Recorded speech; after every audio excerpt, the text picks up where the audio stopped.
aprovechar la oportunidad de tu estancia acá en Paraguay unas semanas para tomarte unos minutos y que de vos misma surjan comentarios respecto a tu obra. Muchísimas gracias por la invitación a Raúl y a vos, José, por estar aquí en Ecocultura.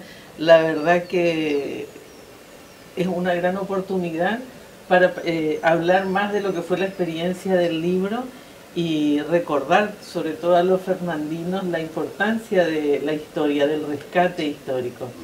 ¿Qué cosas te trajo a tu corazón cuando en el proceso de elaboración y también un poco el trabajo junto que hiciste con tu papá?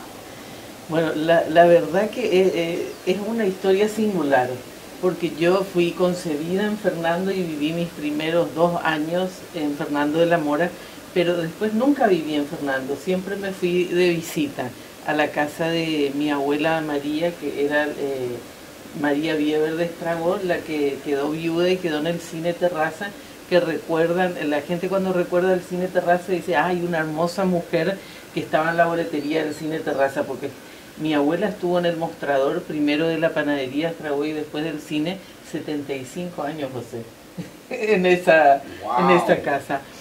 Y fue una experiencia linda, no fue fácil porque nos generó muchísimas emociones. Pero mi abuela falleció y nos encontramos con que había un montón de papeles, fotos, documentos que hacían a la historia de Fernando de la Mora. Y también que mi papá se quedó bastante entristecido, mal por la muerte de su mamá. Y a mí se me ocurrió, le digo, papá, ¿por qué no contás la historia de Fernando? Pero yo a modo de que él se entretenga, de que comparta todo ese cariño que tenía Fernando de la Mora. Y también porque con los años Fernando de la Mora se volvió muy comercial y perdió esa, ¿cómo decir?, ese aire de pueblito del interior que tenía y que todos recuerdan. Bueno, mi papá escribió, era muy atarantado mi papá, yo de ahí también tengo eso. Escribió 30 páginas y me dijo, ya está, y ya quería editar. Le dije, no, yo quería que se entretenga 3, 4 años. Pero en el medio, escuchándole sus historias, porque él contaba historias de los arroyitos en los que se bañaban Fernando de la Mora, de los vecinos, de los extranjeros que vivían, porque en Fernando vivían más de 16 nacionalidades. Yo me fascinaba con esas historias y ahí se me ocurrió ampliar esa experiencia con la visión de otros vecinos. Y le entrevisté a 126 ancianos mayores de Fernando de la Mora y bueno, conseguimos más fotografía, conseguimos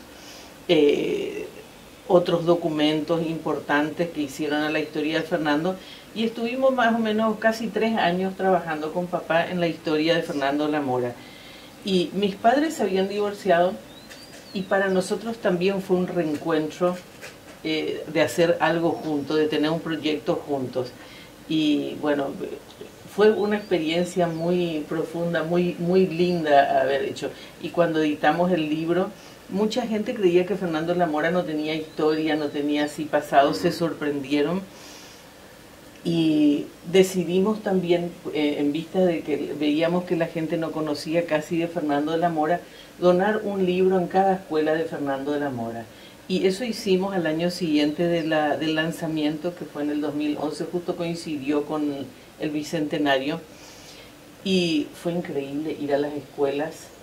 Yo contaba cómo hacíamos las ediciones y mi papá contaba lo que era ser niño en Fernando, cuando, como es, en la época había mucha escasez y no tenían cuadernos y eso, pocos hacían las tareas en unas pizarritas de madera que tenían que escribir y les contaba que tenían que llevar la tinta y la lapicera y los chicos creían que estaba inventando historias mi papá.